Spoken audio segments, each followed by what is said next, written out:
Kita hafal insya Allah. Kita hafal insya Allah surat tersebut ya, karena dari kecil insya Allah kita sudah menghafal surat-surat pendek. Namun surat ini banyak memberi pelajaran kepada kita.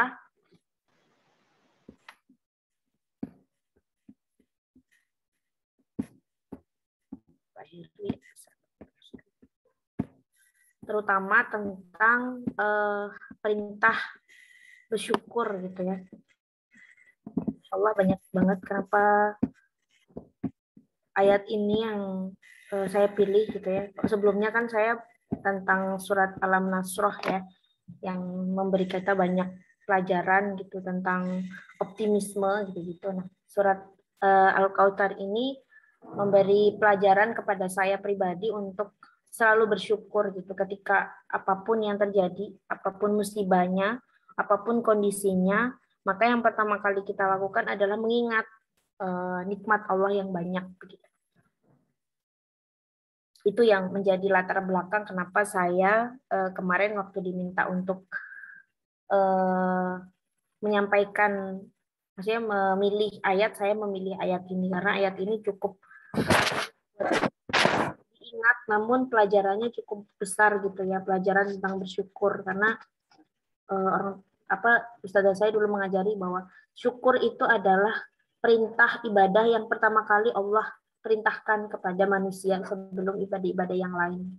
Dan syukur itu adalah tingkatan yang tinggi gitu. Karena di ayat ini, ayat yang pertama gitu ya, mungkin kita bisa udah di share screen nih sama Pak Heru, terima kasih. Di surat Al-Kautsar yang pertama, mungkin langsung di halaman pertama Pak Heru, tentang latar belakang atau asbabun nuzul. Surat ini tuh ada dua versi gitu ya. Ada yang mengatakan surat ini tuh surat Makiyah, ada juga yang mengatakan surat ini surat Madaniyah. Tapi yang jelas surat ini jumhur ulama mengatakan bahwa surat ini adalah surat Makiyah. Surat ini di asbabun nuzuli tentang peristiwa wafatnya putra Rasulullah gitu ya, putra Rasulullah, dan beliau sangat bersedih. Namun saat itu ada, langsung ke halaman selanjutnya.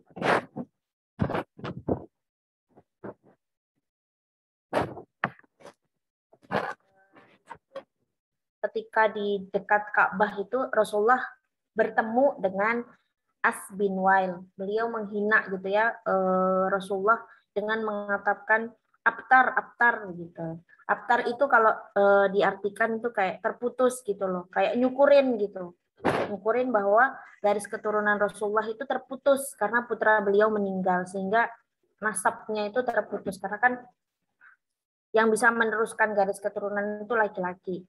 Lalu Allah menurunkan ayat ini sebagai penghiburan ya, Shallallahu Alaihi Wasallam, bahwa jangan berlarut-larut. Pesan yang di dalamnya adalah jangan terlalu berlarut gitu ya dengan kesedihan tentang meninggalnya anak laki-laki itu yang menyakitkan, namun fokus pada apa yang telah Allah berikan gitu, tentang nikmat-nikmat, banyaknya kenikmatan yang Allah berikan. Jadi kita bisa membayangkan ya betapa sedihnya Rasulullah kehilangan seorang anak gitu kan, malah tetangganya, paman-pamannya gitu ya, itu kayak Batara Muhammad gitu, Batara Muhammad, artinya garis keturunan Muhammad itu tidak akan berlanjut gitu kan, sudah istilahnya sudah dapat musibah malah disyukurin gitu kan, itu yang menjadi Rasulullah hatinya sangat sedih gitu, berat gitu ya rasanya menghadapi wafatnya sang buah hati, tambah pula pamannya sendiri begitu kayak merayakan kematiannya gitu, malah kayak senang gitu dengan kematian putra dari Rasulullah ini. Lalu Allah itu mengubah nuansa hati Rasulullah dengan menurunkan ayat ini. Itu ayat yang pertama, Inna a'tainakal kautsar. Sesungguhnya kami telah memberikan kepadamu nikmat yang banyak. Ada juga tafsir yang mengatakan mengartikan Al-Kautsar itu sebagai telaga ya. Telaga, nama salah satu telaga di Rasulullah. Itu yang Nanti asbabun nuzul kedua yang mengatakan bahwa Al-Kautsar itu telaga, dan di situ disifati sebagai bahwa surat Al-Kautsar ini adalah surat Madaniyah gitu. Dan asbabun nuzul yang ini mengatakan bahwa Al-Kautsar itu termasuk surat yang Makkiyah karena dilatar belakangi oleh peristiwa meninggalnya putra Rasulullah, dan Rasulullah sangat bersedih karena disyukuri malah di paman-paman beliau ini malah kayak merayakan gitu ya, kayak enggak malah bersimpati gitu kan. Harusnya yang meskipun musuh kalau punya empati itu kan ya tetap ada bela sungkawanya gitu, tapi ini tidak ada bela sungkawanya sama sekali. Salah satu pendapat juga mengatakan Al-Kautsar itu berasal dari kata kafir yang berarti banyak, namun dia bentuknya sigghahnya itu mubalaghah yang artinya itu sangat banyak atau tak terbayang banyaknya gitu, banyak sekali gitu ya. Jadi itu dari ayat yang pertama ini kita sudah diajarkan untuk bersyukur. Gitu. Pertama kali Allah mengatakan kepada kita adalah bersyukur. Nanti bersyukurnya dengan apa gitu, dengan dilanjutkan oleh ayat ini. Sebab nuzul yang kedua yaitu peristiwa yang mengatakan bahwa surat ini adalah surat Madaniyah itu dari peristiwa itu ditanya oleh seorang sahabat gitu ya, dari Imam Ahmad meriwayatkan dari Anas bin Malik radhiyallahu anhu terkait asbabun nuzul surat Al-Kautsar bahwa Rasulullah menundukkan kepalanya sejenak lalu beliau mengangkat kepalanya seraya tersenyum. Para sahabat bertanya, "Mengapa engkau tersenyum ya Rasulullah?" Maka Rasulullah menjawab, "Sesungguhnya telah diturunkan kepadaku suatu surat." Lalu beliau membaca surat Al-Kautsar. "Tahukah kalian apakah Al-Kautsar itu?" Mereka menjawab, "Allah dan Rasulnya lebih mengetahui." Rasulullah SAW bersabda, "Al-Kautsar adalah sebuah sungai, telaga yang diberikan kepadaku oleh Tuhanku di dalam surga. Kepadanya terdapat kebaikan yang baik.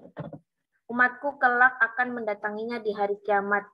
Jumlah wadah-wadah atau bejana-bejananya sama dengan bilangan bintang-bintang. Diusir dari seorang hamba, maka aku bertanya, 'Ya Tuhanku, sesungguhnya dia dari umatku.' Maka dikatakan, 'Sesungguhnya kamu tidak mengetahui apa yang telah dibuatnya sesudahmu.'" Dia mengatakan hamba tersebut adalah orang yang berbuat bid'ah setelah Rasulullah. Okay. Salah satu riwayat mengatakan. Jadi ini yang asbabun nuzul kedua ini yang menjadi dasar pendapat bahwa surat Al-Kautsar ini termasuk surat Madaniyah. Cuma jumhur ulama mengatakan surat ini termasuk surat Makkiyah. Dan ada salah satu ulama juga yang mengatakan surat ini diturunkan di Mekah namun diturunkan kembali di Madinah. Jadi itu. Ibnul Jauzi merinci ada 6 pendapat mengenai mana Al-Kautsar ini ya. Yang pertama adalah Al-Kautsar itu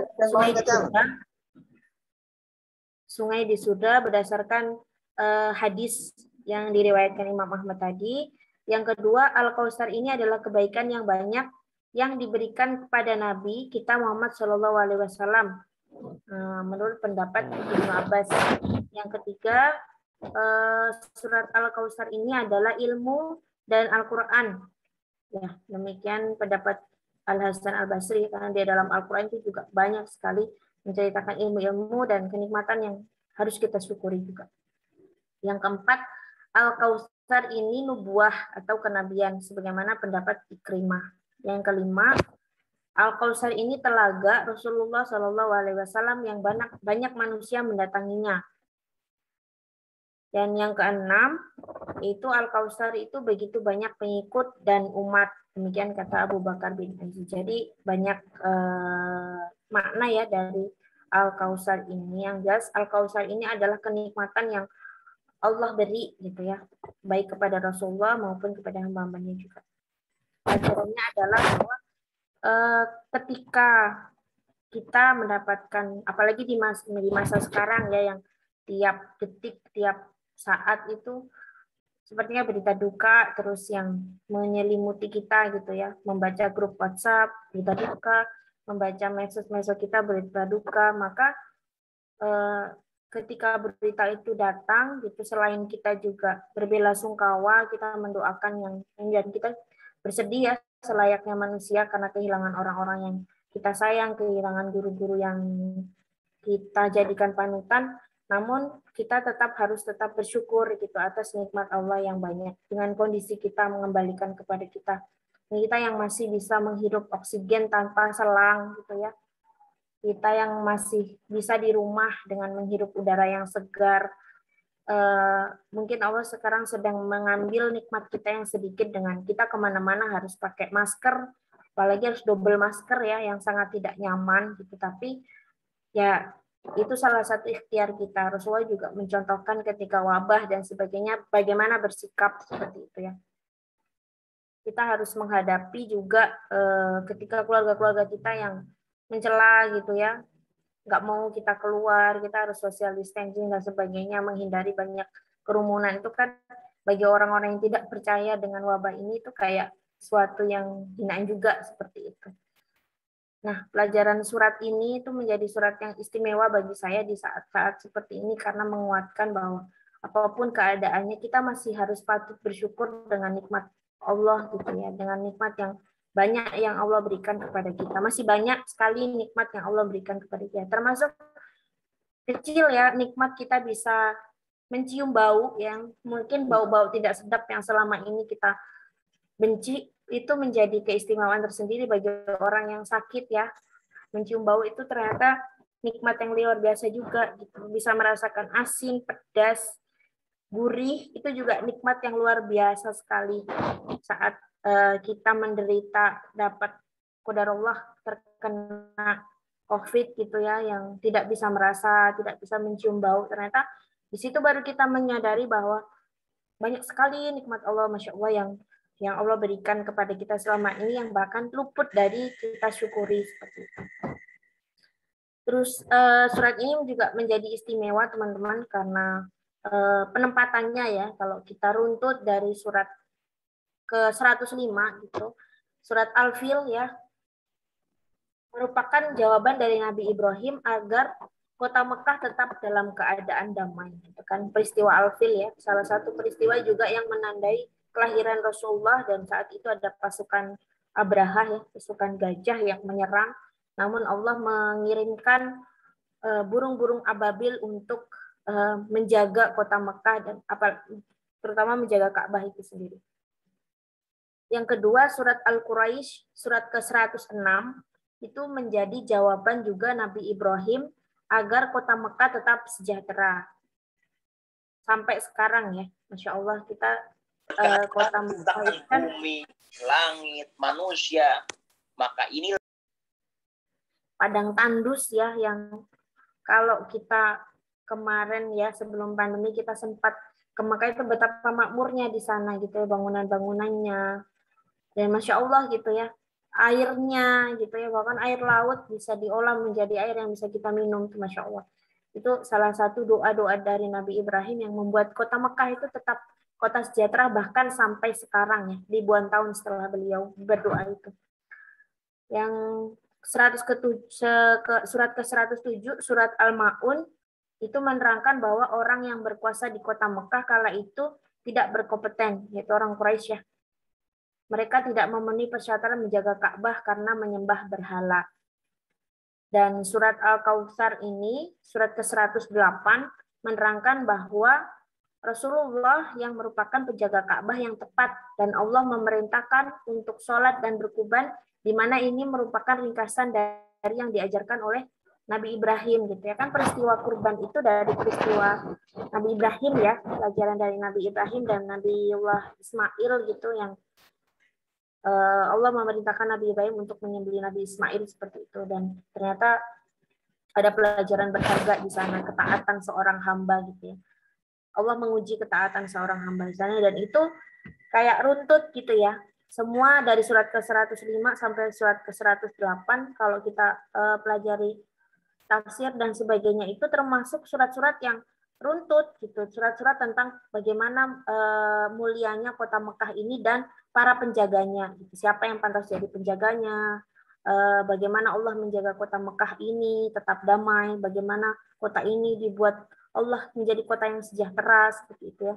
Dan di surat-surat selanjutnya adalah kriteria orang-orang yang bisa menjaga Ka'bah dan kota Mekah seperti itu. Jadi berurutan ya dari surat ke 105 dan surat ke 108 ini, Masya Allah kita. Dari urutan ayatnya, suratnya saja kita sudah bisa mengambil pelajaran betapa Allah itu benar-benar sempurna gitu ya. Bahkan ketika menyusun gitu ya, mengilhamkan kepada penyusunnya untuk menyusun ayat ini seperti itu. Selanjutnya yang seperti yang pertama tadi ya, yang perlu kita renungi, yang pertama adalah nikmat Allah itu dibalas dengan syukur. Apapun keadaan kita, kita masih patut bersyukur gitu ya. Dengan hal yang sekecil apapun itu, kita patut untuk bersyukur. Bersyukurnya di ayat pertama kita dijelaskan tentang nikmat yang banyak gitu ya. Dan yang kedua kita diberikan cara bersyukurnya yaitu dengan fasolli dirikanlah sholat karena Robmu dan berkurbanlah. Jadi mendirikan sholat dan berkurban itu salah satu bentuk dari syukur yang Allah ajarkan kepada kita. Gitu. Jadi ketika kita bersyukur, kita sholat gitu. Sholat itu salah satu bentuk ibadah yang salah satu bentuk syukur gitu ya yang kita lakukan kepada Allah. Kita teringat bagaimana dulu dialog salah satu riwayat ya, dialog antara Rasulullah dan Sayyidah Aisyah gitu. Ketika Rasulullah ibadah sampai sholat ya sampai kakinya bengkak, kaki beliau bengkak gitu. Aisyah bertanya kenapa, padahal kan sudah dijamin surga gitu ya, sudah sebagai orang yang maksum, yang maksum, yang dijaga dari perbuatan salah seperti itu. Masih beribadah segitu banyaknya gitu. Rasulullah masih beristighfar berapa puluh kali ya, yang masih berzikir, masih sholat sampai bengkak. Rasulullah menjawab, tidak bolehkah aku menjadi hamba yang bersyukur seperti itu, karena bagi beliau sholat yang beliau lakukan itu adalah bentuk syukur beliau atas nikmat yang Allah berikan kepada beliau. Sayyid Mustafa Al-Adawi berkata, orang yang masih berada dalam fitrah yang selamat, tentu ketika diberi nikmat akan dibalas dengan syukur. Maka kebaikan yang banyak telah diberi ini dibalas dengan fasolli li rabbika wanhar, dirikanlah sholat karena Rabbmu dan berkurbanlah. Jadi berkurban ini juga salah satu yang bisa kita lakukan saat ini ya, sebagai bentuk syukur kita yang alhamdulillah masih Allah karuniai kesehatan dan umur ya, umur yang sampai detik ini itu ya berkurban. Kita tahu ya bagaimana banyak sekali sekarang orang anak-anak yang menjadi yatim dalam sehari. Saya nggak bisa nahan yang menjadi ya anak-anak yatim yang bisa itu menjadi perenungan buat kita, apa yang bisa kita lakukan. Kita juga harus menjadi orang yang peka ya. Salah satu bentuk kesyukuran kita berkurbanlah itu artinya kan kita memberikan sesuatu ya, memberikan sesuatu yang kita punya, baik itu harta, baik itu tenaga gitu ya, baik itu perhatian juga itu salah satu bentuk yang bisa kita lakukan kepada mungkin tetangga kita, ada yang sedang isoman, tetangga kita ada yang kehilangan gitu, ada yang tetangga kita yang anaknya kehilangan orang tua kehilangan anak dan sebagainya. Maka sebagai bentuk rasa syukur kita ya kita bisa memberikan apa yang kita lakukan ya. Salah satu dari rukun ukhuwah itu kan tafahum ya, memahami kayak gitu. Ada 3 itu kan salah satunya itu itsar ya. Itsar itu kan mendahulukan apa yang kita punya kepada saudara kita seperti itu. Nah, yang kedua di surat yang kedua, ayat yang kedua ya, fasholli li rabbika wanhar, dirikanlah sholat karena Rabbmu dan berkurbanlah. Ini juga menjadi ini pelajaran yang kedua setelah pelajaran yang ayat yang pertama tadi alat syukur, maka yang kedua ini tentang ikhlas. Kalau saya belajar tentang kedua ini, ayat yang kedua ini mengajarkan kita tentang ikhlas. Ikhlas itu hanya karena Allah, tidak karena orang lain, tidak karena dilihat orang seperti itu. Jadi sholat hanya karena Allah dan jangan ada niatan untuk yang selainnya. Begitu pula kita ketika berkurban gitu ya, ini konteksnya kan juga tentang Hari Raya Idul Adha yang baru-baru kita laksanakan seperti itu, yaitu tentang berkurban. Kita tidak boleh berkurban atas nama selain Allah gitu. Jangan seperti yang dilakukan oleh orang-orang musyrik ya, di mana mereka melakukan sujud selain kepada Allah, melakukan penyembelihan atas nama selain Allah ya. Dulu itu kan di Mekah itu banyak yang berkurban atas nama berhala-berhala.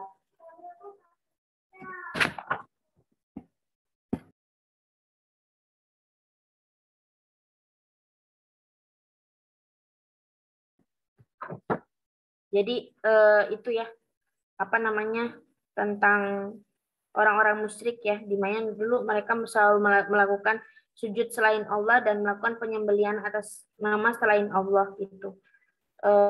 Bahkan seharusnya sholat itu ya memang harus atas nama Allah gitu ya, pelajaran ikhlas ini gitu.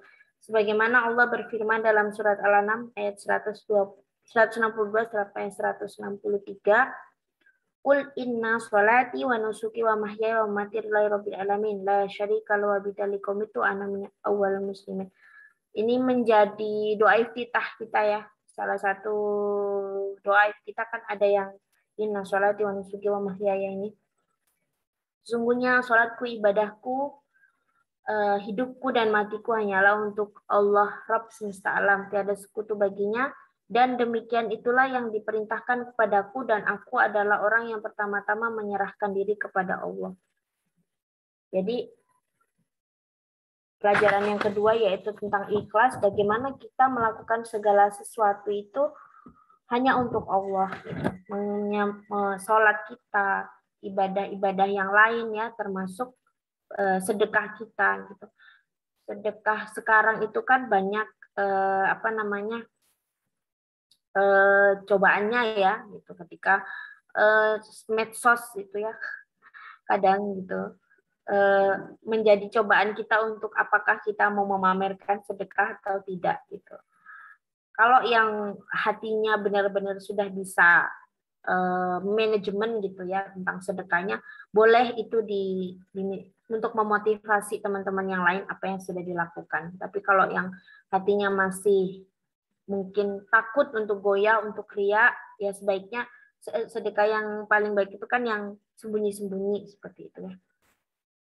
Ini juga jadi pelajaran berharga kepada kita untuk banyak sekarang ya, kita bisa banyak-banyak sedekah, ladang sedekah kita pada saat-saat ini itu Masya Allah banyak sekali ya, banyak sekali yang bisa kita lakukan gitu, membantu saudara-saudara kita yang ingin kehilangan pekerjaan, saudara-saudara kita yang sedang sakit, yang tidak bisa bekerja, dan lainnya gitu ya, tetangga-tetangga kita yang sedang kekurangan. Kita harus peka gitu, lebih peka lagi. Pandemi ini mengajarkan kita untuk menjadi orang yang lebih banyak bersyukur, lebih banyak peka gitu ya, seperti itu. Ada juga yang berpendapat yang kedua ini tentang perintah Idul Adha ya. Jadi sholat yang dimaksud di sini adalah sholat Idul Adha. Bagaimana tuntunan orang berkurban itu ya, sholat Idul Adha dulu, baru saat itu berkurban, melaksanakan kurban ya di 3 hari tasyrik itu, tanggal 10, 11, 12, 13 itu. Jadi ini ada banyak pendapat tentang yang kedua ini, tapi pelajaran berharganya adalah tentang ikhlas itu ya, mendirikan sholat dan berkurban itu hanya untuk Allah. Lalu yang ketiga ini yang membenci Nabi, mereka lah yang terputus gitu ya, seperti asbabun nuzul yang pertama tadi yang mengatakan bahwa surat ini Makkiyah kan, Al-Ashtari beliau mengatakan bahwa Rasulullah itu Batara gitu ya, Batara Muhammad, terputus garis keturunan Rasulullah.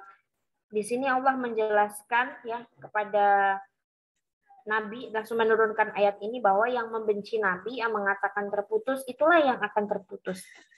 Selain terputus, tidak ada lagi penyebutan pujiannya, pujian untuk setelah matinya ya. Nggak ada orang yang mengingat beliau-beliau ini yang telah terputus ya, yang menghina Rasulullah itu tidak ada yang mengingat ya, tidak ada yang memberi pujian, salam dan sebagainya.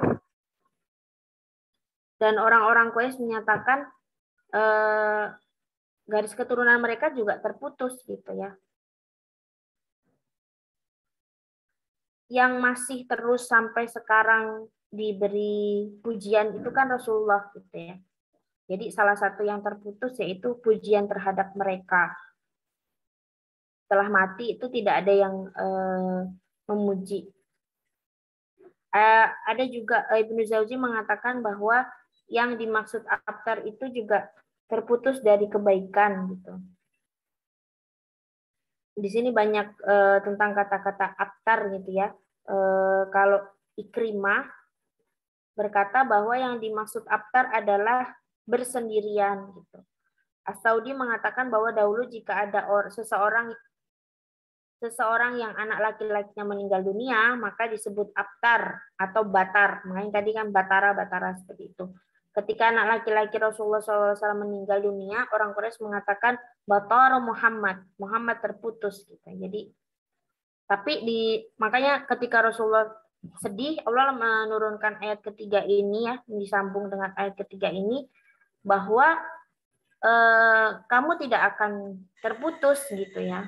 Mereka lah yang akan terputus, yang membenci Nabi. Inna syani'aka wal abtar. Mereka lah yang akan terputus seperti itu. Dan surat ini Syekh Muhammad Utsaimin berisi penjelasan mengenai nikmat yang diberikan Allah kepada Rasulnya, yaitu beliau dikaruniai kebaikan yang banyak. Kemudian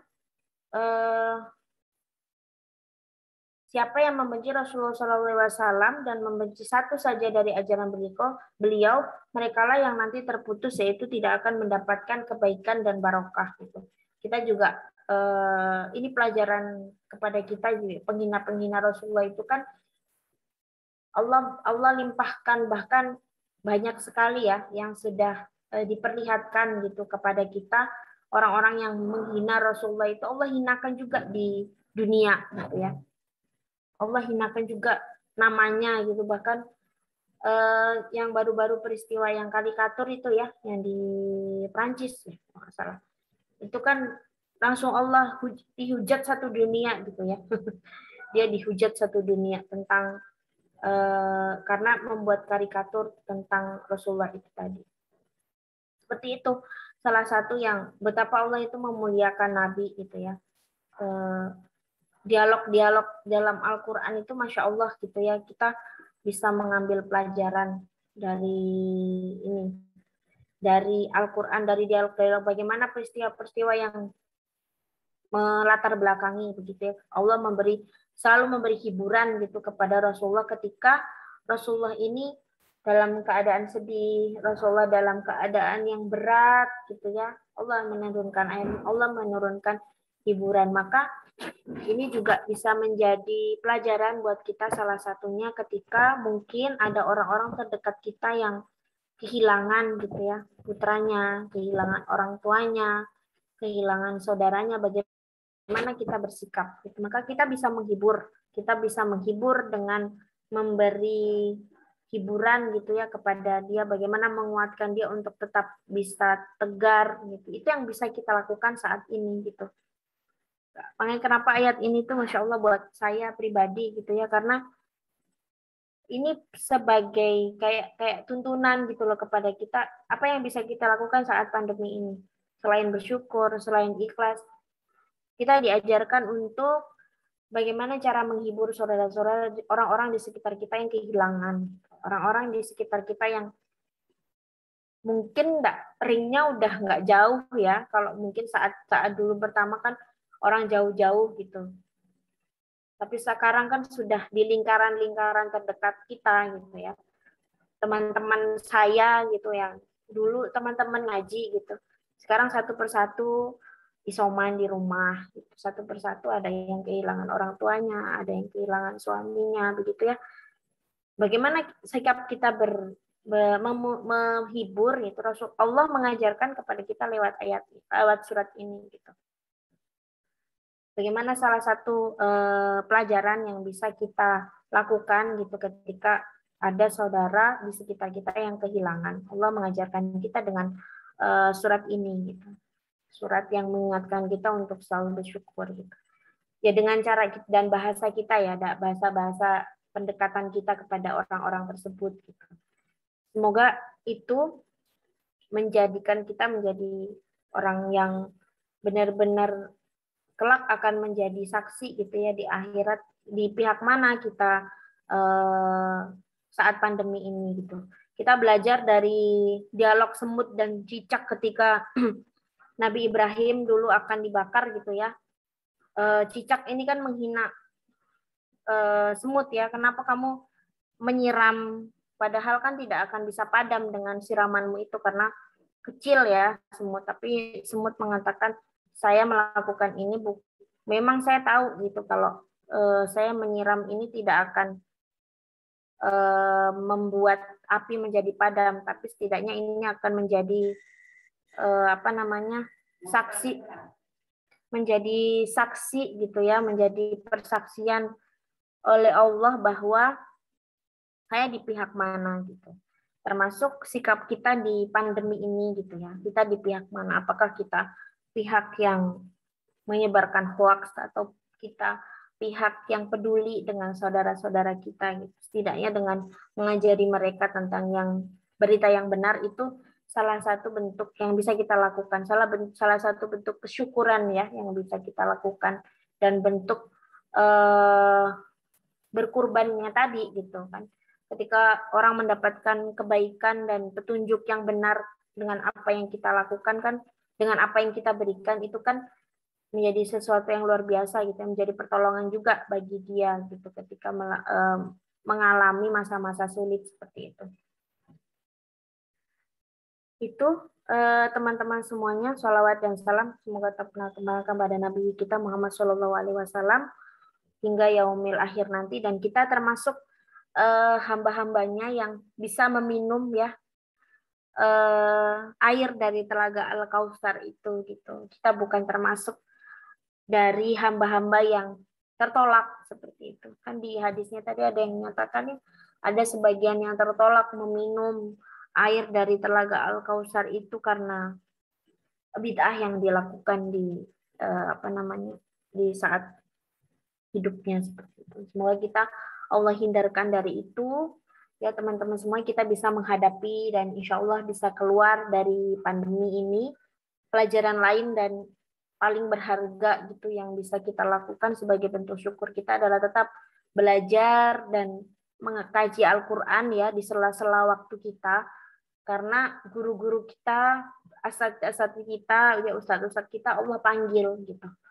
Ilmunya Allah panggil satu persatu gitu. Bisa jadi itu pelajaran buat kita bahwa kita tidak boleh berhenti ya dengan estafet amar ma'ruf nahi mungkar itu akan tetap terus berjalan teman-teman semuanya. Ada dan tidak adanya beliau-beliau ini gitu. Beliau meninggal berarti estafet itu sudah harus kita tanggung, harus kita pikul bersama-sama gitu ya. Menebarkan kebaikan-kebaikan Al-Qur'an yang bisa kita lakukan itu sekarang menjadi tugas kita gitu. Ketika ustadz-ustadz kita, panutan kiai-kiai kita gitu ya, habib-habib kita Allah panggil gitu. Jadi pelajaran berharganya adalah kita tetap harus belajar, malah harus semakin belajar gitu ya. Untuk setelah belajar kita ajarkan kepada orang lain gitu. Karena biar jangan terputus gitu ya. Kita masih banyak, berarti ini kita tetap harus so must go on gitu. Maksudnya tetap harus berjalan memikul dakwah ini gitu, memikul amar ma'ruf nahi mungkar ini, karena itu kewajiban bagi kita semua, apapun profesi kita gitu ya, apapun kerjaan kita ya, kebaikan itu harus selalu diteruskan gitu, harus selalu terus disebarkan gitu ya. Dakwah itu harus tetap selalu berjalan sampai akhir hidup kita, sampai Allah memanggil kita juga gitu. Kita tidak pernah tahu ya teman-teman kapan Allah akan memanggil gitu. Sekarang kan cepat sekali Masya Allah, yang mungkin kemarin baru kita lihat Allah panggil beberapa jam kemudian gitu Masya Allah. Itu pelajaran buat kita, jangan menyia-nyiakan waktu kita untuk tidak belajar gitu. Alhamdulillah kita difasilitasi di NAK ini untuk belajar banyak mengkaji Al-Quran, dan itu salah satu nikmat yang besar yang Allah berikan yang harus kita syukuri gitu. Itu teman-teman mungkin ada yang nggak sengaja ya masuk, tapi alhamdulillah Allah banyak, salah satu bentuk penjagaan hidayah yang Allah berikan. Semoga kita sampai akhir Allah jaga dalam hidayah dan iman ya teman, dalam keadaan husnul khotimah semuanya. Itu teman-teman yang bisa saya bagi ya. Mohon maaf kalau banyak kekurangan, semoga menjadi wasilah kebaikan buat saya dan juga wasilah kebaikan buat teman-teman semuanya, dan bisa menjadi amal jariah buat kita semua ya insya Allah, ketika kita melakukan kita sedang di taman-taman surganya Allah karena sedang sama-sama mengkaji ilmunya Allah. Itu Mbak Fauzia yang bisa saya sampaikan. Mungkin ada yang mau menyampaikan, menambahkan, silahkan gitu. Saya tutup dulu. Ihdinas siratal mustaqim. Assalamualaikum warahmatullahi wabarakatuh. Waalaikumsalam warahmatullahi wabarakatuh. Mbak Indah, Masya Allah ya, makasih banyak untuk sharingnya dan juga untuk sesi refleksinya di akhir ya. Tadi waktu pas kata-kata melanjutkan tonggak dakwah, itu luar biasa sekali reminder bahwa kita di sini bukan hanya sebatas mendengarkan, tapi juga ini bagian dari ikhtiar kita yang melanjutkan dakwah Rasulullah nih untuk surat Al-Kautsar ya.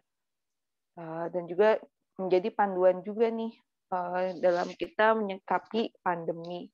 Baik teman-teman, ini sekarang kita memasuki sesi diskusi dan juga refleksi bersama. Kalau misalnya ada pertanyaan ataupun yang mau di-sharing, bisa raise hand ataupun menuliskan dalam kolom chat. Nah, di sini sudah ada komentar juga nih. Sudah ada tanggapan dari Mbak Siti Badriah. Masya Allah, terima kasih banyak nasihatnya Mbak Indah. Jika Al-Kautsar ini bisa menjadi surat penghibur ya dari Allah buat Rasulullah. Walaupun di ayat ini tidak jelaskan tentang musibah kematian. Tanpa mentadaburi, kita nggak akan tahu kalau ini tuh penghibur ya untuk Rasulullah saat kehilangan putranya. Atau musibah untuk kita bersyukur kalau nikmat Allah maha luas. Masya Allah sekali. Di sini teman-teman ada yang mau sharing ataupun mungkin menyampaikan pertanyaan, bisa raise hand atau di sini ada Pak Heru dulu, mungkin Pak Heru ada yang ingin ditambahkan. Ini Allah, Masya Allah, Tabarakallah, luar biasa, Alhamdulillah, terima kasih banyak. Ini Mbak Indah ya. Saya tadi sempat, ini suara saya terdengar nggak ya? Iya, terdengar Pak Heru, jelas. Ya, saya sempat tadi ngelihat ke Google Maps ya. Kalau dari rumah saya terus ke Timika itu berapa lama? Itu menurut Google Maps itu 173 jam lewat jalur yang rutenya ada tol, ada ferry, dan seterusnya. Nah, 173 jam itu kan, ya kita tahu 1 minggu itu kan 1 minggu 7 hari, 1 hari 24 jam gitu kan. Kalau dikalikan 7 kali 24 kan 168 jam. Jadi kalau bisa saya nyetir gitu dan tidak istirahat sama sekali selama seminggu penuh gitu. Ya, dan misalnya Allah memberikan izin saya bisa tidak istirahat tetap nyetir seminggu penuh, itu belum nyampe ke Timika. Jadi luar biasa sekali pagi ini bisa mendengar Mbak Indah dari Timika yang jaraknya seminggu perjalanan full tanpa istirahat pun belum nyampe gitu ya. Itu juga sebuah nikmat yang luar biasa yang perlu saya sendiri merasa bersyukur juga bisa mendengarkan ini. Terus tadi Mbak Indah bilang juga tentang pelajaran kedua kan tentang ikhlas ya. Ikhlas itu salah satunya ya wujudnya kita wujudkan dengan berkurban. Kalau secara khusus dalam Idul Adha berarti kita menyembelih kurban gitu. Tapi dalam arti luas secara umum berkurban juga untuk banyak hal yang lain kan. Jadi misalnya kita berlalu lintas terus ada orang yang nggak mau ngalah, ada orang yang pengen menyusul atau nyalip kita, ya udah silakan gitu kan. Itu termasuk ikhlas yang kecil-kecil lah yang mengalah gitu kan. Walaupun tidak semua dari kita juga mudah melakukannya gitu. Ada juga yang Dan yang lebih parah lagi kalau misalnya ada ambulans gitu kan. Sekarang ini kan lagi banyak itu kan, ambulans meraung-raung gitu, entah bawa pasien yang akut, entah bawa jenazah gitu kan. Jadi begitu udah kelihatan ada yang bisa kita dengar dari suaranya, dari belakang kita atau dari apa namanya lampu ya, karena ada apa namanya kan di atas atapnya itu kan ada lampunya itu kan, terlihat gitu, oh ini ada yang mau lewat, ya, terus harus cepat-cepat apa namanya beri jalan. Itu termasuk contoh berkorban yang kecil-kecil gitulah ya, yang itu bisa kita lakukan juga di jalan raya. Mungkin sedikit yang menarik juga nih, kemarin saya juga sempat pelajari dari ustadz yang lain. Itu ada analisis yang luar biasa juga terkait asbabun nuzul dari Al-Kautsar, yang tadi salah satunya adalah yang dijelaskan juga oleh Mbak Indah, itu adalah karena putra beliau wafat, terus malah lebih parahnya lagi pamannya sendiri yang juga di sebelah rumah sendiri gitu, next door gitu, itu malah tadi Mbak Indah bilang bataro Muhammad, ya, terputuslah Muhammad gitu. Yang itu juga terkait dengan ayat yang ketiga kan, abtar. Yang tadi juga dijelaskan oleh Mbak Indah bahwa di budaya Arab itu memang kalau ada orang yang anak laki-lakinya meninggal, yaitu namanya al-abtar.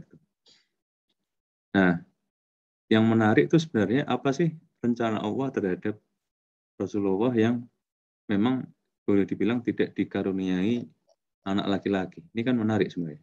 Atau sebenarnya punya 3 kan ya. Ya kan, Rasulullah itu dari Khadijah ada bahkan putra sulung kan. Putra sulungnya adalah Qasim bin Muhammad.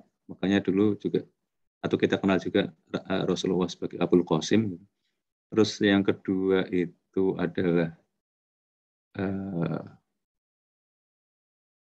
Qasim, ada yang putra sulung adalah Qasim, terus ada lagi Abdullah, ya kan, Abdullah bin Muhammad. Terus itu masih dari Khadijah gitu. Jadi Abdullah bin Muhammad adalah adik kandung dari Qasim bin Muhammad. Lalu yang ketiga Ibrahim. Kalau Ibrahim bukan dari Khadijah tapi dari Maria Al-Qibtiyah. Nah, 3-tiganya ini kalau saya pelajari wafatnya memang masih kecil gitu. Qasim itu sekitar 2 tahun, terus Ibrahim juga masih kecil, terus Abdullah tadi juga masih kecil. Nah, yang menarik itu kita kan bisa bertanya gitu, apakah memang rencana Allah seperti itu? Apakah atau pertanyaan senada tapi diucapkan atau diutarakan dalam bentuk lain, apakah ada ayat Al-Quran atau surah Al-Quran yang menjelaskan memang Allah tuh punya rencana bahwa Rasulullah itu tidak punya anak laki-laki. Nah, ternyata ini ketemu dijelaskan oleh yang ini saya dapat ngajinya dari Gus Bah ini, ketemu Gus Bah menjelaskan di Quran surah Al-Ahzab surah ke-33 ayat ke-40. Itu ini kalau ini Madaniyah ya. Kalau Al-Ahzab ini berarti setelah Rasulullah hijrah. Kalau yang Al-Kautsar yang kita bahas ini adalah masih di Mekah. Ada yang menyebutkan di surah ke-15 yang turun dari Al-Alaq, ya kan? Al-Alaq, terus Al-Qalam, Al-Muzammil, Al-Mudaththir, Al-Fatihah, terus sampai ke-15 baru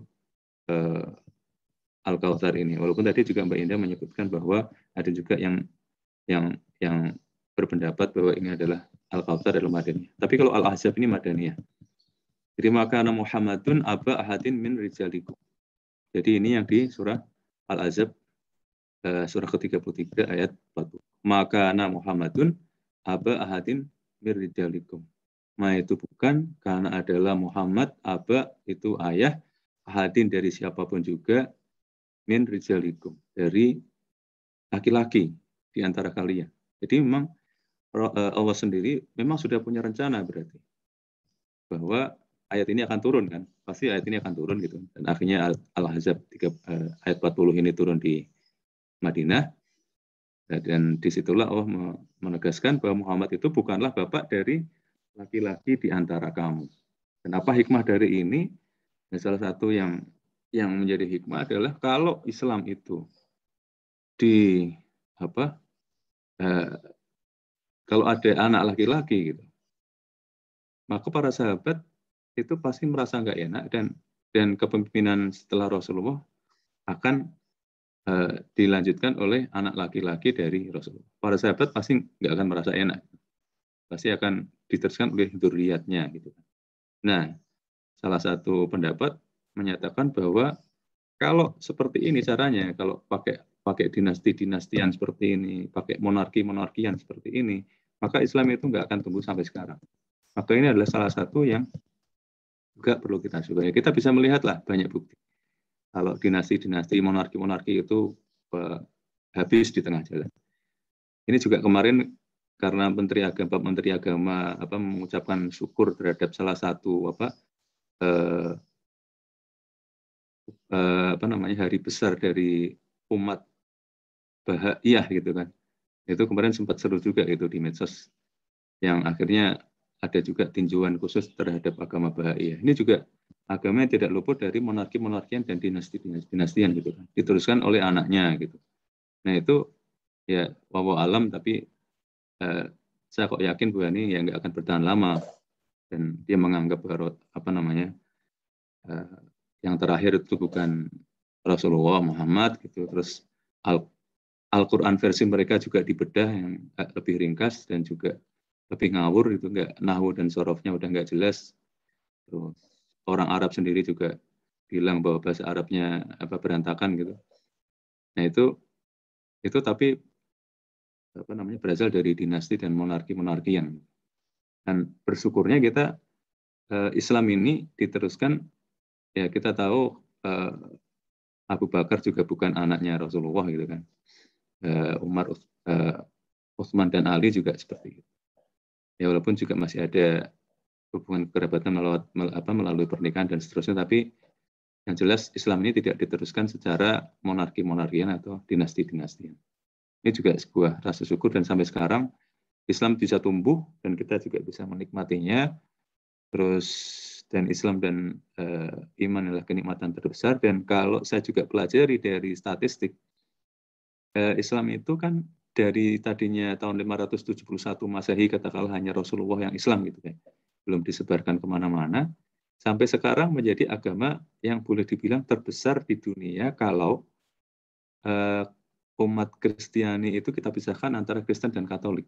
Jadi saya sempat pelajari statistik, memang Kristen itu masih terbesar ya, agama terbesar. Tapi kalau kita pisahkan antara Protestan dengan umat Kristiani yang Katolik, maka persentasenya masih sudah dilewati oleh Islam. Maka ini kan luar biasa. Islam bisa tumbuh seperti ini tanpa lewat dinastian, tanpa lewat monarki-monarkian. Yang kita pelajari dari Asbabun Nuzul Al-Kautsar ini, bahwa Rasulullah akhirnya juga tidak punya anak. Dan ditegaskan di surat Al-Ahzab ayat 40 tadi, makana Muhammadun aba ahadin mirjalikum, bahwa Nabi Muhammad bukanlah bapak dari seorang laki-laki di antara kita.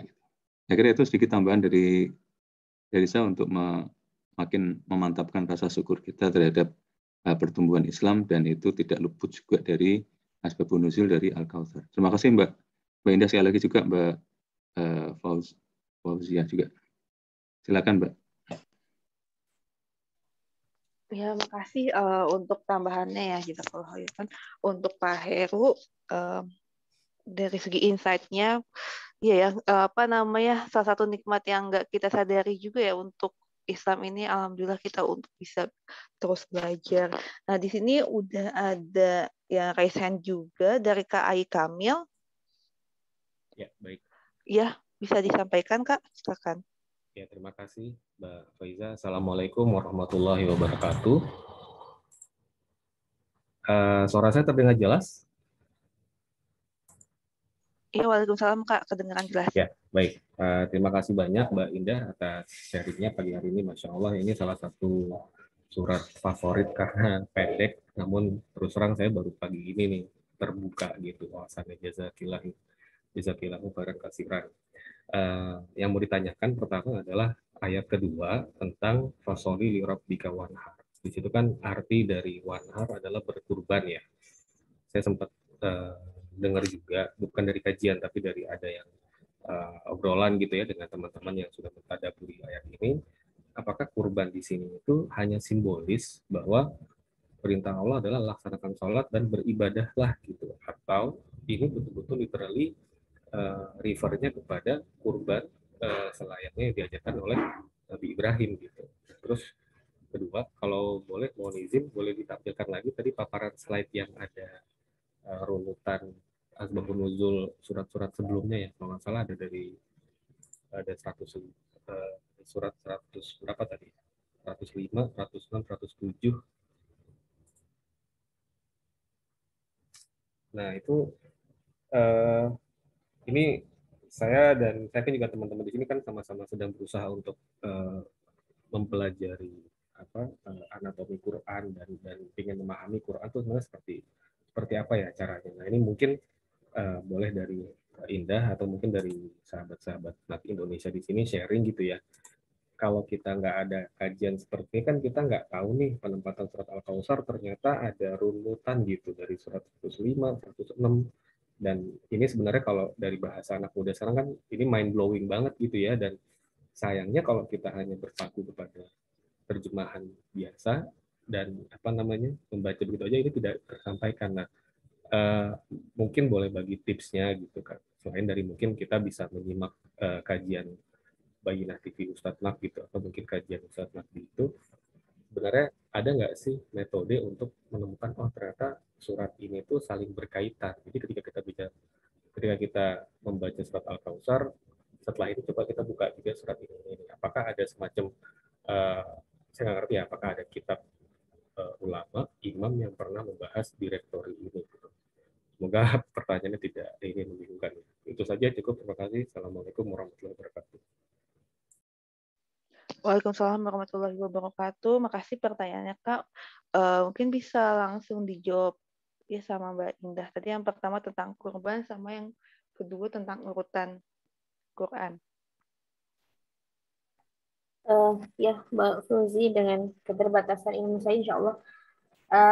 Kalau yang saya pelajari ya dari kajiannya Ustaz juga sempat membahas tentang surat Al-Kautsar ini.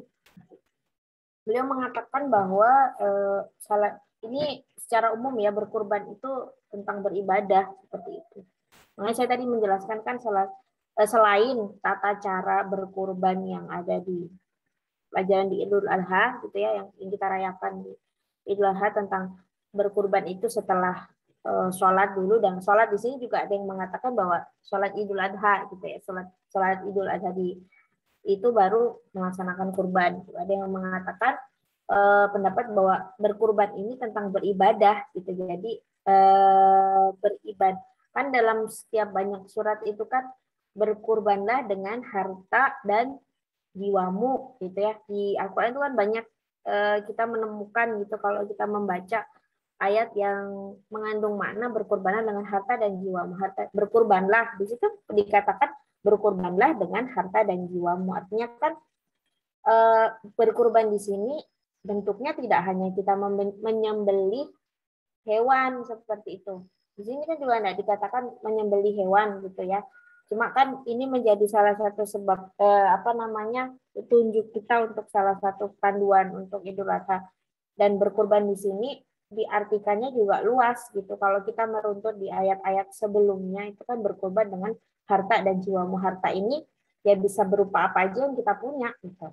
Bisa berupa uang, bisa berupa tenaga. Itu kan termasuk jiwa gitu ya. Kenapa perintahnya harta dulu baru jiwa? Karena kadang manusia itu cenderung berat mengeluarkan hartanya ya dibanding jiwanya.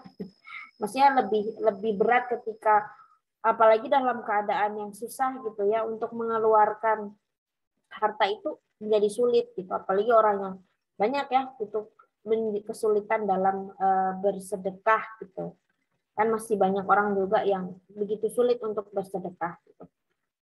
Itu sih yang kalau dari saya Mas Kamil gitu ya. Jadi di sini berkurban itu tidak semata-mata kita menyembelih hewan saja, tapi ayat ini mengandung banyak bisa kita artikan dalam banyak pemahaman ya. Salah satunya tentang panduan kita berkurban yang dalam Idul Adha ya, bahwa berkurban itu bisa dilaksanakan setelah sholat Idul Adha. Nggak boleh sebelum sholat Idul Adha kita sudah potong kambing duluan gitu, tapi harus kambing, sapi dan sebagainya ya. Nanti takutnya kok kambing doang. Jadi harus sholat Idul Adha dulu, setelah itu baru pelaksanaan penyembelihan hewan kurban seperti itu. Namun juga berkurban di sini bisa kita artikan sebagai bentuk ibadah yang lain gitu ya, sedekah, infak, wakaf dan sebagainya yang bisa kita lakukan, termasuk tadi yang simple yang bisa yang saya baru juga iya ternyata itu salah satu bentuk berkurban gitu ya, kita menyimpang jalan gitu ya untuk tidak balap orang yang sedang, untuk meminggirkan mobil kita, apalagi ketika kita dalam keadaan injury time gitu ya, dalam keadaan kita juga sedang buru-buru gitu, tapi ada ambulan lewat, kita minggir, ternyata itu juga salah satu bentuk berkurban, karena kita kan mengesampingkan sedikit ego kita untuk mengalah demi ambulan itu bisa lewat seperti itu, atau kita mengalah untuk berhenti dulu untuk orang menyeberang seperti itu kan dalam arti ketika orang tidak punya rasa berkurban atau menganggap itu sebagai sebuah ibadah, ya laju-laju aja gitu loh. Nah, itu yang bisa saya, nanti mungkin ada teman-teman yang lain yang bisa menambahkan ya kalau berkurban di sini seperti apa. Saya ada 2 itu tadi. Untuk yang urutan Al-Quran secara spesifik saya belum pernah belajar ya, belum belajar dan belum menemukan. Ini juga yang masih menjadi pertanyaan besar buat saya, gimana dulu para ulama kita gitu ya, para pendahulu kita, para sahabat-sahabat Rasulullah itu menyusun surat ini dari Al-Fatihah. Kenapa Al-Fatihah di depan? Padahal kan surat yang pertama turun itu Iqra bismi rabbikal alaq ya. Kok nggak alaq yang pertama itu juga sempat menjadi pertanyaan buat saya gitu. Tapi ketika semakin ke sini, semakin saya belajar, ternyata memang surat satu dengan surat yang lain tuh beberapa dia mempunyai sangkut paut gitu ya. Misalnya surat Ad-Duha itu dengan surat Al-Insyirah gitu, di bawahnya ya. Kan mereka runtut. Itu ada kaitannya seperti misalnya surat ke-105 sampai ke-108 ini ketika kita belajar ternyata ada runtutannya juga gitu. Kalau saya dari beberapa belajar tentang tafsir di kajian-kajian Ustadz itu ternyata beberapa surat itu memang punya keterkaitan gitu. Ada juga sih yang tadi kayak yang ini ya tentang peristiwa ini, ternyata jawabannya tadi dijelaskan sama Pak Heru ada di surat Al-Ahzab gitu. Jauh ya surat Al-Ahzab dengan surat Al-Kautsar ini. Ternyata masih nyambung sebenarnya jawaban-jawabannya itu. Ya itu mungkin rahasia juga penempatan ini, bahwa kita harus belajarnya bisa runtut gitu ya, bisa belajar lebih banyak, mengkaji lebih banyak, karena masih banyak sekali yang harus kita gali dari pelajaran tentang Al-Quran. Itu Mbak Fauzia yang bisa saya jawab. Jadi insya Allah ya teman-teman bisa menambahi yang lain. Ya, makasih Mbak Indah untuk penjelasannya tadi yang tentang makna kurban dan juga urutan Quran. Dan mungkin teman-teman di sini ada yang ikut mau menambahkan juga ataupun sharing ya tentang definisi kurban ataupun kenapa sih urutan Quran seperti ini. Ada yang mau menambahkan juga nih? Saya sambil baca chat. Dari teman-teman di sini atau di sini ada Heru, ada Kak Andi juga. Assalamualaikum warahmatullahi wabarakatuh. Waalaikumsalam. Mau nambahin aja dikit. Mangga, Kak. Makasih Mbak Indah, diingetin lagi. Jadi kadang-kadang senangnya saya ikutan morning share ini tuh karena pernah dengar ceramahnya Ustadz, kemudian tentang surat Al-Kautsar, tapi udah lama, kemudian ada yang ngingetin lagi, oh ternyata ini pelajaran-pelajarannya gitu. Jadi yang buat saya pribadi sih ini Al-Kautsar ini tuh banyak sekali pelajaran yang bisa diambil gitu ya. Pelajaran utamanya tuh malah tentang dari asbabun nuzulnya gitu. Jadi pernah ada, kalau manusia itu pernah saya kemarin dapat itu tausiah di WhatsApp, di share bahwa ketika seseorang, kan ini kan asbabun nuzulnya itu ketika Rasul tertimpa musibah gitu. Dan musibahnya itu bukan musibah yang biasa gitu. Musibah yang termasuk musibah paling berat gitu, ditinggal oleh anak gitu. Kan kalau misalnya orang tuh bisa ditinggal sama orang tua gitu. Nah, ketika seorang anak ditinggal sama orang tua tuh urutannya tuh masih alami gitu, karena umurnya anak itu memang diharapkan si anak itu tuh akan meninggal sesudah orang tuanya karena dia masih muda, masih sehat gitu. Tapi salah satu ujian terberat itu adalah ketika seorang orang tua itu kehilangan anaknya, itu tuh termasuk ujian paling berat karena dia tuh mengharapkan si anaknya itu panjang umur, kemudian dia tuh bakal dipanggil lebih dulu dibanding anaknya. Jadi si ujian ini termasuk ujian yang terbesar gitu. Buat seseorang itu ditinggal anak itu tuh termasuk salah satu ujian terbesar. Jadi bukan ujian yang ringan-ringan, yang biasa-biasa aja, tapi salah satu ujian yang terbesar. Nah, kalau dalam hal yang tausiah kemarin itu ada yang bagus katanya, salah seorang tabi'in Suraih Al-Qadi rahimahullah pernah berkata, saat aku tertimpa musibah, jadi kan pada saat orang Islam itu tertimpa musibah, sebenarnya dia tuh beliau bilang, aku memuji Allah saat tertimpa musibah itu 4 kali. Pertama, aku memuji Allah karena aku tidak ditimpa musibah yang lebih besar. Yang kedua, aku memuji Allah karena diberi kesabaran dalam menghadapi musibah tersebut. Yang ketiga, diberi dapat mengucapkan innalillahi wa inna ilaihi rajiun, sehingga aku berharap dapat pahala. Dan yang keempat, aku memuji Allah Ta'ala karena musibahnya tidak menimpa agamaku. Karena musibah apapun, sebesar apapun tuh selama tidak menyentuh nikmat terbesar, yaitu nikmat iman, tuh masih hal yang masih bisa disyukuri gitu. Tapi ini urutan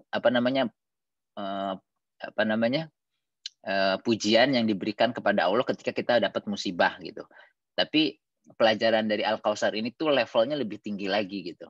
Kalau yang saya dapat waktu saya dengar tentang Al-Kautsar ini udah lama sekali, bahwa itu kan asbabun nuzulnya Rasul dapat musibah yang berat gitu. Udah anaknya yang laki-laki lagi yang dianggap bisa meneruskan nama keluarga itu dipanggil sama Allah, kemudian keluarganya juga pamannya sendiri mensyukuri musibah tersebut. Allah tuh sama sekali ketika nurunin ayat itu seolah-olah tidak concern masalah musibahnya. Langsung ngomongnya tuh ayat yang pertama itu sesungguhnya kami telah memberi kamu nikmat yang banyak. Jadi seolah-olah tuh kayak udahlah nggak usah dipikirin, itu mah musibah yang kayak gitu dibandingin nikmat yang luar biasa yang kamu terima tuh jauh gitu. Jadi seakan-akan itu pelajaran yang level yang lebih tinggi lagi. Ketika kita dapat musibah, kita tuh diajarkan oleh Allah tuh untuk mengingat nikmat-nikmat Allah yang lain. Makanya kan di surat An-Nahl ayat 18 ada wa in ta'uddu nikmatallahi la tusuha. Bila kamu mencoba menghitung berbagai nikmat Allah atau mengapresiasi satu nikmat Allah aja, kamu tidak akan bisa mengapresiasinya.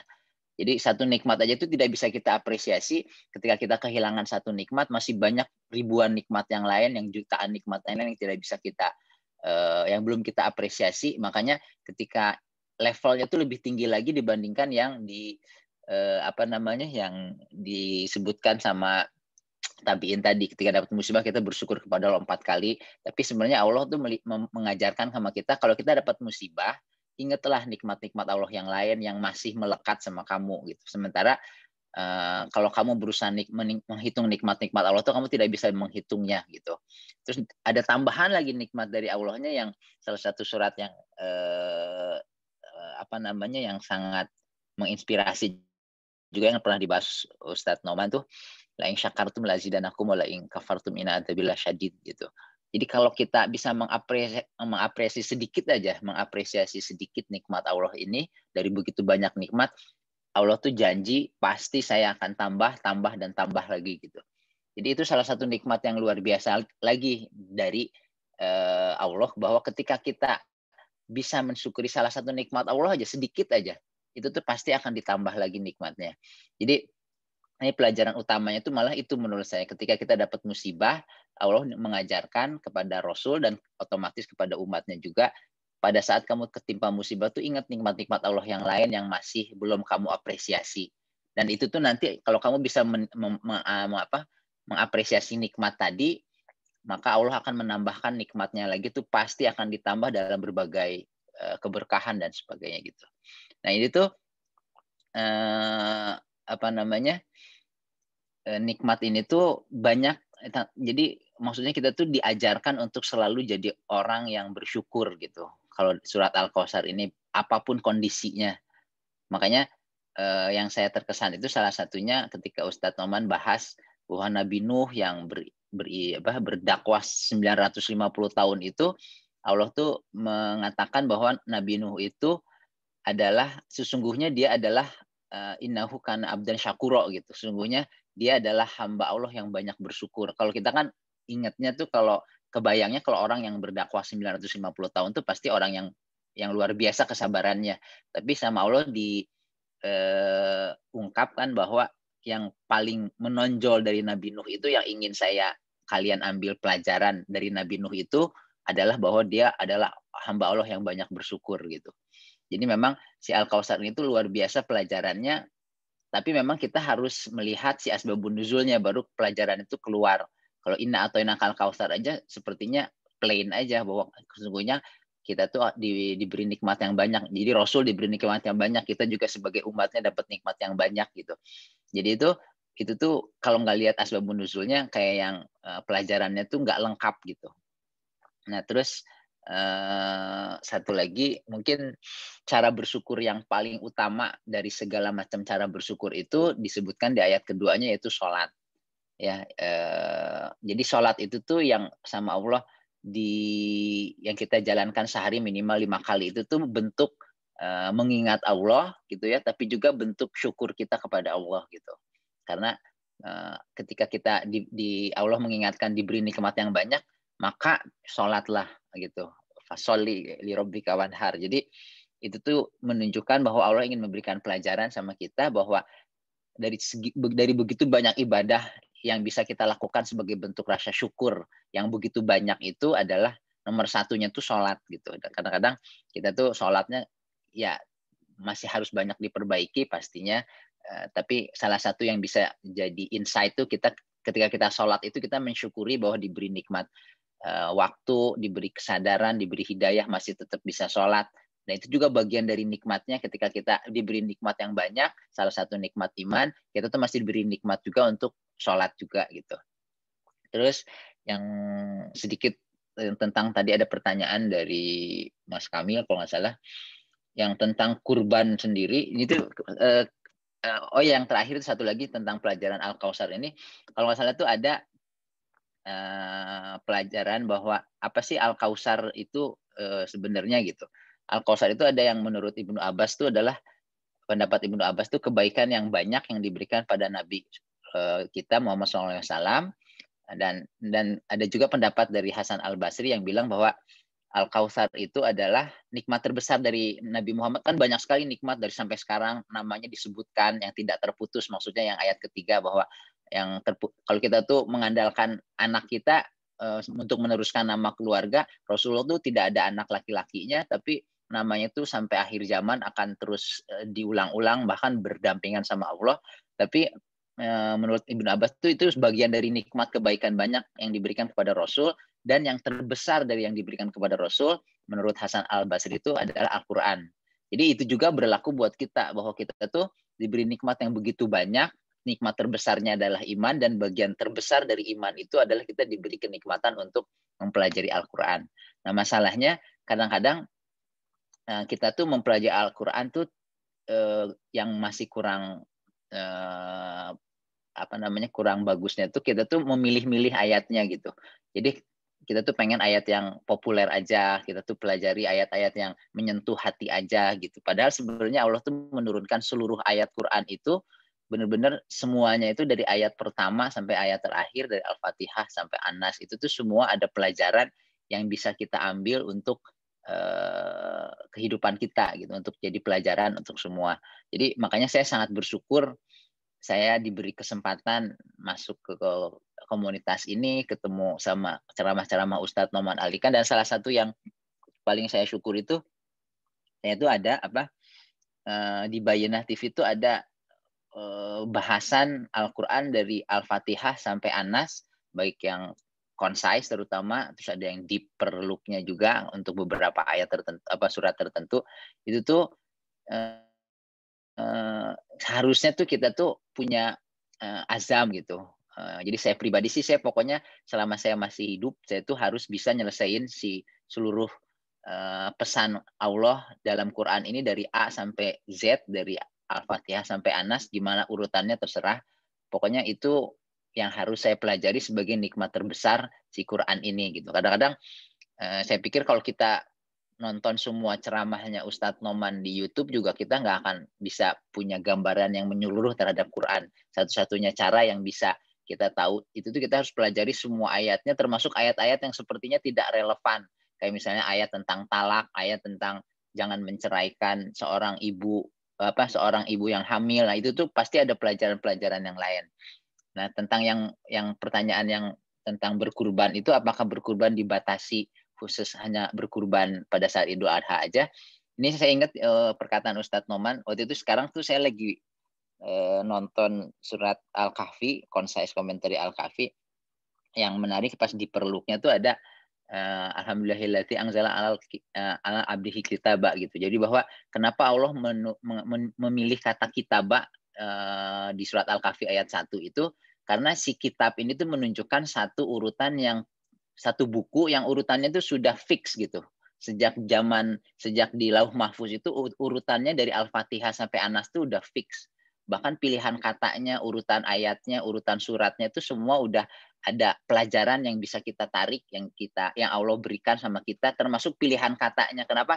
Misalnya salah satu yang sering saya pelajari dari Ustadz Noman tuh, kita tuh jangan cuman melihat kenapa Allah memilih kata ini, misalnya berkurban, tapi kenapa Allah tidak memilih kata yang lain gitu. Kalau Allah pengen menjelaskan berkurban khusus tentang kurban di Idul Adha, pasti Allah memilih kata-kata yang lebih spesifik gitu. Tapi kata-kata yang dipilih sama Allah itu, berkurban di sini tuh menimbulkan banyak sekali interpretasi, sehingga nanti banyak ahli tafsir tuh di berbagai tafsir yang seperti kalau Ustadz Noman lagi bahas tuh, menurut tafsir ini itu pendapatnya ini. Jadi umat Islam tuh banyak sekali dapat pelajaran yang seolah-olah nggak ada habisnya dari satu ayat aja gitu.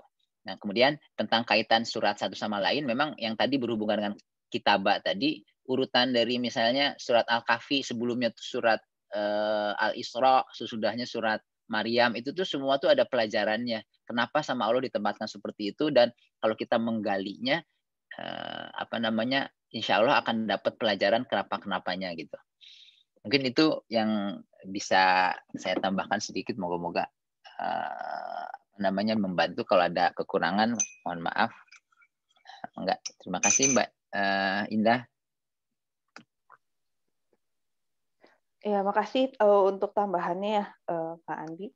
Ini ada di chat juga nih, Masya Allah, suratnya sangat powerful, selalu bangkit dan berpikir positif saat kita tertimpa musibah.